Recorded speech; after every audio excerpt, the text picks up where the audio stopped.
Uy, wait lang muna.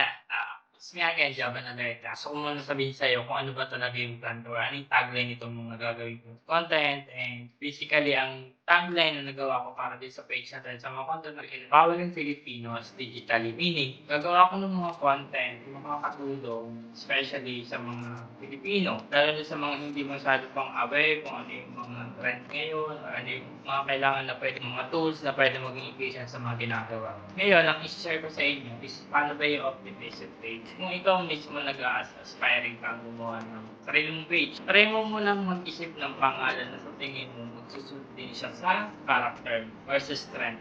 Meron kasi kami ginagawa before kami gagawa ng page. Meron kami tinitake yung strength finder, yung coach para magsalin. So, sa strength coach namin, ang maganda lang doon, tinuturo ko ano yung strength or paano mo gagawa yung content mo na parang hindi na mabilis sa'yo.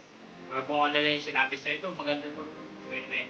Ang tanong dito is, gawin mo muna. At the same time, i-optimize mo yung page mo. So, optimize mo yung Facebook mo, Instagram mo, TikTok mo, YouTube mo, or kung ano mong platform mo gustong pasukin. So, ipapakita ko, ito yung nagawa ko din optimize ng mga page ko na ngayon, gagawan ko na siya ng content. Tuloy mo lang, then kung may tanong ka, comment at below. Follow me for more. Bye-bye!